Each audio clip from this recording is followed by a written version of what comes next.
Good morning.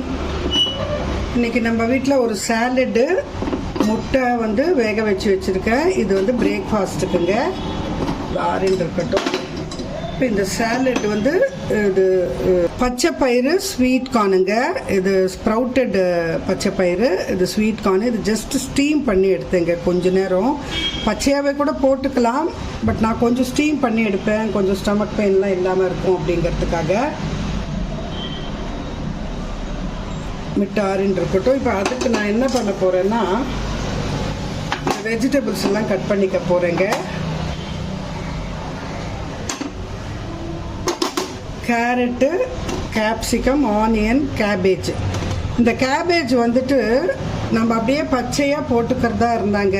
இது hot வாட்டரில், அது வார்ம் வாட்டர், நாட் ஹாட்டாக இருக்கிறதுல, லியூக் வார்ம் வாட்டரில் கொஞ்சம் சால்ட் போட்டுட்டு கொஞ்சம் பிளான்ச் பண்ணி திருப்பி நல்லா ஒரு 2 வாட்டி அலசிட்டு கொஞ்ச நேரம் ஒரு 5 மினிட்ஸ் வச்சிட்டிங்கன்னா, இல்லைன்னா பூச்சி இருக்குங்கிறாங்க, அதனால் அதை க்ளீன் பண்ணிட்டிங்கன்னா அதுக்கப்புறமா நீங்கள் நார்மல் வாட்டரில் வாஷ் பண்ணிவிட்டு தண்ணி இல்லாமல் நல்லா அப்படி ட்ரெயின் பண்ணிவிட்டு இது பண்ணிக்கோங்க. நான் இது கொஞ்சம் லைட்டாக வதக்கிக்க போகிறேன், அதனால் நான் நல்லா வாஷ் பண்ணி வச்சுருக்கேன்.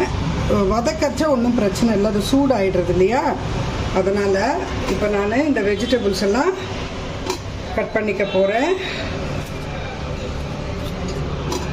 இன்றைக்கி லன்ச்சு நேற்றுக்கு பண்ணது எல்லாமே அப்படியே இருக்குங்க. பிரியாணியை நைட்டு பெருசாக சாப்பிடல. அந்த பிரியாணியே அவங்களுக்கு ரொம்ப பிடிச்சிருந்தது. மத்தியானம் கொஞ்சம் நல்லா சாப்பிட்டாங்க, நான் பண்ணதே கொஞ்சம். ஸோ நைட்டுக்கு ஜஸ்ட்டு ரசம் குழம்புல இருக்கிற ஃபிஷ்ஷை மட்டும் வச்சுட்டு சாப்பிட்டாங்க. அதனால் எனக்கு எல்லாமே மிச்சம் ஆயிடுச்சு. வெஜிடபிளே சாப்பிடல நைட்டுக்கு. ஸோ அந்த எல்லாத்தையும் வச்சு இன்றைக்கி சமாளிச்சிட போகிறேங்க. நான் இனி சமைக்க போகிறதில்ல. அப்புறமா ஃபிஷ்ஷு குழம்புல கொஞ்சம் ஒரு சின்ன கரெக்ஷன் பண்ணணுங்க. எனக்கு என்னமோ அது கொஞ்சம் அவ்வளோ டேஸ்டியாக தெரியல. பண்ணுறச்ச டேஸ்ட் பண்ணச்ச பெருசாக டிஃப்ரென்ஸ் தெரியல, பட் சாப்பிட்றச்ச ஏதோ சம்திங் லேக்கிங்காக இருந்தது. மேபி நான் பண்ணது கரெக்டாக தப்பாக கரெக்டாக பண்ணியிருக்கேனா இல்லையான்னு. கொஞ்சம் புளி தண்ணி இன்னும் கொஞ்சம் கெட்டியாக கரைச்சி ஊற்றி இருக்கணும். இது கொஞ்சம் தண்ணி ஆயிடுச்சு, அதனால் கொஞ்சம் ஏதோ லிக்விடாக ரொம்ப கொஞ்சம் வாட்டரியாக இருந்த மாதிரி இருந்தது. ஸோ இப்போ அதை கொஞ்சம் நான் கரெக்ஷன் பண்ண போகிறேன். அண்ட் புளிப்பும் கொஞ்சம் குறைச்சலாக இருந்த மாதிரி இருந்ததுங்க. புளிப்பு காரம்லாம் நான் நிறைய தான் போட்டேன். யூஸ்வலாக நான் ரெகுலராக பண்ணுற பேட்டர்னில் எவ்வளோ போடுவேனோ அது அந்த அளவுக்கு தான் பவுடர்ஸ் எடுத்து மீனில் நான் பிசைஞ்சு வச்சேன். பட் இருந்தாலும் ஏதோ சம்திங் எனக்கு அவ்வளோ திருப்தியாக இல்லை. நான் இந்த மாதிரி வெஜிடபிள்ஸ் இந்த மாதிரி நீளமாக கட் பண்ணிக்கிறேன்.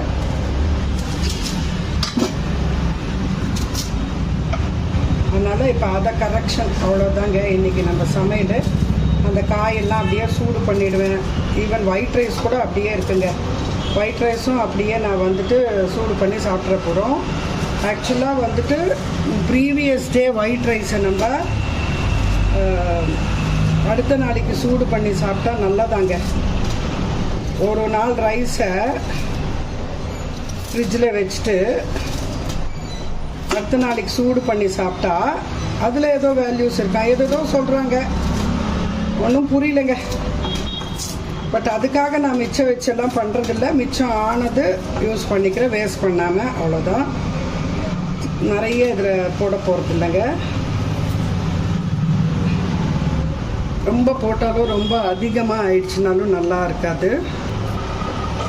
கேரட் இவ்வளோ போட போகிறது இல்லைங்க, பாதி தான் போட போகிறேன். பட் அதோட சைஸ் அவ்வளோ இருந்தது, ஸோ அதை எடுத்து வச்சிடுறேன். தக்காளி கூட போட போகிறது இல்லைங்க, ஏன்னா ஸ்வீட் கார்னே கொஞ்சம் ஸ்வீட்டாக தானே இருக்கும். அண்ட் இதில் லைமும் பிழிய போகிறதில்ல, பையனுக்கு கொஞ்சம் கோல்டு இருக்குது, அதனால் இந்த இதை எடுத்துடுறேங்க. இந்த சென்டரில் இருக்கிற அந்த கெட்டியாக இருக்கிற அந்த இதை எடுத்துடுறேன். அதாங்க கடையிலெல்லாம் நம்மளுக்கு சாண்ட்விச் வாங்கி சாப்பிட பயமாக இருக்குது. இப்படியே பச்சையாகவே அவங்க வாஷ் கூட பண்ணுறதில்ல இல்லைங்க. பெரிய பெரிய ஹோட்டல்ஸில் தெரியல எனக்கு.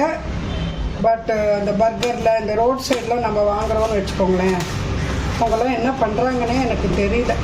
நான் கண் எதிர்க்க பார்க்குறேன் இல்லையா, அப்படியே அந்த இது எடுக்கிறாங்க, கேரட் எடுக்கிறாங்க, அப்படியே அந்த கேப்சிகம் எடுக்கிறாங்க, ஆனியன் எடுக்கிறாங்க, அப்படியே வாஷ் பண்ணுறதே இல்லை, தோலை சீவிடுறாங்க கேரட்டுக்கான. அது ஒன்று ஒத்துக்கிறேன். அப்படியே போட்டுடுறாங்க. பயமாக இருக்குது நம்மளுக்கு. கடாய் வச்சுட்டேன். இப்போ பட்டரை போட்டுடலாம். முடி வச்சு கொஞ்சம் நேரம் ஸ்லைட்டாக டாஸ் பண்ணிக்க போகிறீங்க எல்லாத்தையும். இப்போ பட்டர் லைட்டாக கரைஞ்சிருக்கு. நான் எப்பவுமே பட்டரை வந்து நல்லா அப்படி கரைய விட்டுற மாட்டேங்க, ஏன்னா அது ஒரு கலர் மாறிடும். அதனால இப்போவே ஆனியன் போட்டுருவேன். வதங்கினா போடுங்க, ரொம்ப வதக்கிடாதுங்க. கேபேஜ், கேரட், கேப்சிகமும் போட்டுருவேன். கொஞ்சங்களை ஒரு 1/2 minute வதங்கின அப்புறமா இந்த சாலட்டுக்கு வேக வச்சுங்க அந்த இதை வந்துட்டு அந்த ஸ்ப்ரவுட்டட் இதுவும் ஆனியன் போட்டுட்டு வதக்கிக்கிறேன். சால்ட்,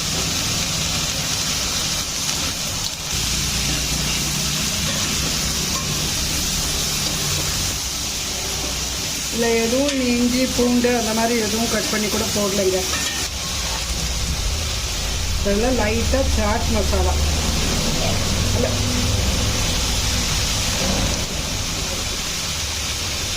ஏன்னா சாட் மசாலாலேயும் கொஞ்சம் நல்ல பொருள் தாங்க இருக்குது. ஒன்றும் பயப்படுற மாதிரி ஒரு கெட்ட பொருள்லாம் அந்த மாதிரி எதுவும் இல்லை. இதை கருது வச்சுட்டு மிளகுத்தூள், ஒயிட் பெப்பர் இருக்குது, ஆனால் நான் இந்த நம்மளோட நார்மல் மிளகுத்தூளே போடுறேன். எனக்கு கொஞ்சம் கோல்டு இருக்குல்ல பையனுக்கு, கொஞ்சம் கரமாக நல்லாயிருக்கும். இதுக்கு காரம் இது மட்டும் தாங்க, வேறு எதுவுமே இல்லை. இதை ஆஃப் பண்ணிடுறேங்க. இப்போது கொத்தமல்லி நிறைய போடலாங்க, நல்லாயிருக்கும். கசூரி மேத்தி வேணும்னாலும் போட்டுக்கலாம். நல்லா கலந்து விட்டுட்டு அடுத்தது பார்க்கலாங்க என்ன போட போகிறேன்னு. இப்போதாங்க மேட்ரு. இது சீஸ் இருக்குல்லங்க, சீஸை எடுத்து இந்த சூட்டில் நான் மேலாக்க இதில் போட்டுடுறேன். அப்படி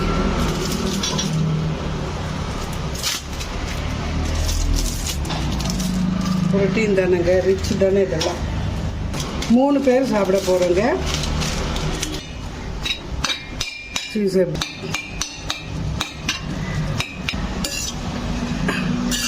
எல்லாத்துக்கும் போய் சேர்ற மாதிரி ஜஸ்ட்டு கொஞ்சம் நேரம் அப்படி மூடி வச்சிட்டோம்னா அந்த க்ரீம் போட்டால் நல்லா அந்த சூடுக்கு கொஞ்சம் இதாகி வரும். அதுக்கப்புறமா நம்ம சாப்பிட வேண்டியதுதாங்க. இப்போது பிரேக்ஃபாஸ்ட்டுக்கு இந்த சாலடுங்க, 2 முட்டை உரித்து வச்சுருக்கேன். அதுக்கு இப்போ இந்த சாலடு பாருங்கள் எவ்வளோ அழகாக க்ரீமியாக அந்த சீஸ் எல்லாம் நல்லா கோட் ஆகிருக்கு பாருங்கள்.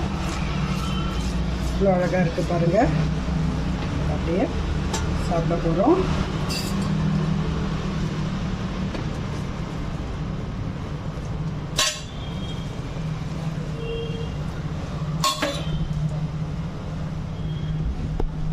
அங்கே பிரேக்ஃபாஸ்ட் இன்னைக்கு எங்கே நேற்றுக்கு பண்ணது அப்படியே இருக்குன்னு பாருங்கள். வெண்டைக்காய் பொரியல், பீன்ஸ் பொரியல், ரசம், சாதம், அந்த கொஞ்சம் தான் செலவாக இருக்குது. பிரியாணி வந்து நேற்றுக்கு கொஞ்சம் ரைஸ் போட்டோம், நிறைய சிக்கன் போட்டோம். மசாலாஸ் வந்துட்டு கொஞ்சம் அதிகம்தான் ஆச்சு, ஆனாலும் சூப்பராக இருந்ததுங்க. நல்ல காரமாக ஸ்பைஸியாக. ஸோ நல்லா சாப்பிட்டுட்டோம் மத்தியானம். ஸோ நைட்டுக்கு யாருக்குமே ரொம்ப பசிக்கலை. அந்த ஜஸ்ட்டு ஒரு ஃபிஷ்ஷு பீஸ் வச்சுக்கிட்டு ரசம் வச்சுட்டு இந்த கொஞ்சம் சாதம் தான் சாப்பிட்டாங்க. கொஞ்சம் கொஞ்சமாக ரசம் ஊற்றி இப்போ அதெல்லாம் அப்படியே இருக்குது. இது எல்லாத்தையும் நான் ஃப்ரிட்ஜில் வச்சுட்டேங்க. நேற்றுக்கு மத்தியானமே இந்த 2 ஃப்ரிட்ஜில் வச்சுட்டேன். ஏன்னா இனி நைட்டுக்கு வந்துட்டு வேண்டாம் காய் அப்படின்ட்டாங்க. வேணும்னா கொஞ்சம் ரசம் சாதம் மட்டும் சாப்பிடுவோம் அப்படின்னாங்க. ஏன்னா சாப்பிட்டதே லேட்டு நேற்றுக்கு மத்தியானம், அதனால். ஸோ இது எல்லாத்தையும் இப்போ நான் சூடு பண்ணலை, நான் அப்புறமா கடைசியாக சூடு பண்ணிக்கிறேன். இப்போ அந்த ஃபிஷ்ஷை என்ன பண்ணுறேன்னு பார்க்கலாங்க. அந்த ஃபிஷ் குழம்பு எனக்கு என்னமோ பெருசாக திருப்தியாக இல்லை, என்னமோ ஒரு டேஸ்ட் கொஞ்சம் எனக்கு கம்மியாக இருந்ததுங்க. ஸோ வெரிஃபை பண்ண போகிறேன்னா புளிப்பு காரம் கொஞ்சம் குறைச்சலாக தெரிஞ்சுது. பட் ஆனால் நான் இந்த பீஸுக்கு வந்து ஸ்ப்ரெட் பண்ணி வைக்கிறச்ச இந்த குவான்டிட்டிக்கு எவ்வளோ புளி போடுவேனோ, எவ்வளோ உப்பு, மஞ்சள் தூள், தனியாத்தூள், மிளகாய் தூள் போடுவேனோ அவ்வளோ போட்டு தான் அதை இது பண்ணி வச்சேன். பட் ஏதோ சம்வேர் இட் இஸ் நாட் ஓகேங்க. அதனால் நான் இதை கொஞ்சம் ரெக்டிஃபை பண்ணலான் இருக்கேன். நான் அந்த மீன் குழம்பை கொஞ்சம் ரெக்டிஃபை பண்ணுறதுக்காக ஒரு கடாயை வச்சு எண்ணெய் விட்டுருக்கேன், சூடாகட்டும். கொஞ்சம் புளியை வந்துட்டு நான் ஊற வச்சு வச்சுருந்தேன். நான் கொஞ்சம் புளிப்பு காரமெல்லாம் கொஞ்சம் எனக்கு குறைச்சலாக தெரியுதுங்க. சூடாகட்டும் எண்ணெய். கொஞ்சம் தாளிப்பு வடுகம் போட்டுக்கிறேங்க கொஞ்சமாக. ஆல்ரெடி அதில் தாளிச்சிருப்போம். கடுகு, உளுத்தம்பருப்பு, ஜீரகம் அண்ட் வெந்தயம். பட் சும்மா ஒரு இதுக்காக போடுறேன். கொஞ்சம் மஞ்சள் தூள், கொஞ்சம் மிளகாய் தூள், எனக்கு பத்தலைங்க அதனால கொஞ்சம் தனியாத்தூள், கொஞ்சம் திக்னஸும் தேவை. இதுவாக இருக்குங்க இந்த பார்த்து பாருங்க, அதுக்குள்ளேயே புளி தண்ணி எப்படி இறுகிடுச்சு. இந்த பாத்திரம் அதுதாங்க இதில். இப்போ இந்த புளி தண்ணிக்கு போட்ட காரத்துக்கு தேவையான உப்பு போட்டு நல்லா பாயில் பண்ணிக்கலாம். அதுதாங்க எனக்கு கொஞ்சம் பயம். நம்ம சில ப்ரிப்பரேஷன்ஸ் எல்லாம் நம்ம மாற்றி பண்ணணும்னா சாப்பிட்றது நம்மளுக்கு பிடிக்காமல் போயிடுச்சுன்னா நல்லா இருக்குது. அதில் கொஞ்சம் பாயில் ஆன அப்புறமா நான் அந்த பழைய இந்த குழம்பு நேற்றுக்கு வச்ச குழம்புல இருக்கிற அந்த இதையும் அப்படியே லைட்டாக ஊற்றிடுறேன் பத்திரமா நிதானமாக, அந்த பீசஸ் டிஸ்டர்ப் ஆகாமல் சேர்ந்து.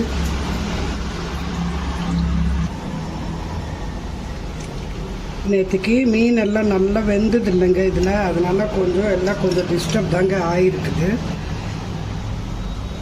பட் அதுக்காக அப்படியே சாப்பிடவும் பிடிக்கலைங்க. ஸோ நான் இதை ஏன் காட்டுறேன்னா, நான் நேற்று உங்களுக்கு பண்ணி காமிச்சேன்ல, அப்போ அதில் மிஸ்டேக் இருக்குன்னா நான் அதையும் சொல்லணும் தானே. அது மிஸ்டேக்கா இல்லை என்னன்னு தெரியல. பட் நல்லா இல்லைங்க, அவ்வளோதான். எனக்கு நல்லா பிடிக்கல அவ்வளோவா. மேக்ஸிமம் எடுத்துட்டேங்க. திருப்பி இந்த மீன் அதில் போடுறச்சா இப்படி வேக வைக்கலாம். கொஞ்சம் மீன் டிஸ்டர்ப் தான் இருக்குது. பட் என்ன பண்ணுறது,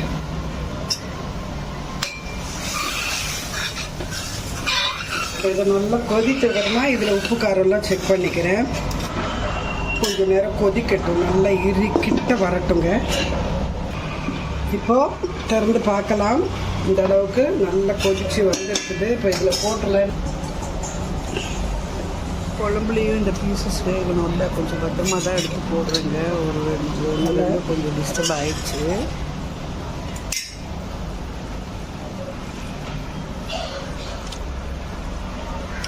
இப்படி இருக்குங்க. எப்படியோ ஒன்று ஒன்றா தூக்கி அப்படி போடுறேங்க. இந்த பிஞ்சு போச்சு. இந்த மீன்லாம் டிஸ்டர்பே ஆயிடுச்சு. பட் வேஸ்ட் பண்ண முடியாது இல்லைங்க, தெரியுதுன்னு நினைக்கிறேன்.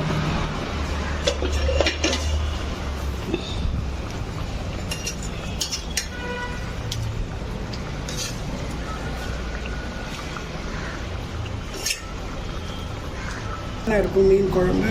இதை மொத்தத்தையும் போட்டுருங்க. இந்த பாத்திரம் வேற பயங்கர வெயிட்டுங்க.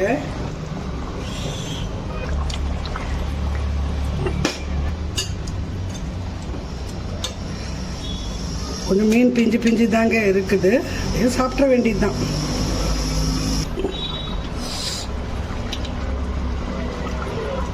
இப்போ நல்லா உரைக்குதுங்க. உப்பு, காரம், புளிப்பு எல்லாம் கொஞ்சம் ஜஸ்ட் ஒரு 2 minutes நான் இப்படி மூடி வச்சுட்டு, ஏன்னா அந்த கடைசியில் இருந்த அந்த குழம்பு அதில் ஊற்றிருக்கல, கொஞ்சம் வேகட்டும் சேர்ந்தா போல். எப்படியும் மீன் வந்து கொஞ்சம் அப்படி இப்படி தான் இருக்குது. பரவாயில்ல, அட்ஜஸ்ட் பண்ணி சாப்பிட வேண்டியது தான். இப்போ 2 minutes ஆயிடுச்சு பாருங்கள். இது ஏஎம்சி பாத்திரங்கிறதுனால இன்னும் நல்லா கொதிச்சுட்டே இருக்கும். ரொம்ப வேண்டாங்க. இப்போ இதை ஆஃப் பண்ணிடலாம். மசாலா சூடு பண்ணிட்டேன். இது நேற்றுக்கு டிஸ்பிளேல இருக்கிறது தான் உங்களுக்கு தெரியும். இது மீன் குழம்பு ரெக்டிஃபை பண்ணிட்டேன். இது வெண்டைக்காய் பொரியல் மிச்சமானது, பீன்ஸ் பொரியல் மிச்சமானது. சாதம் வந்து இந்த குக்கரில் வச்சுருக்கேன். இதை நான் கொஞ்சம் நேரம் கழிச்சிட்டு சூடு பண்ணிக்கிறேன். ஏன்னா இன்னும் கொஞ்சம் நேரம் ஆகும் சாப்பிட்றதுக்கு.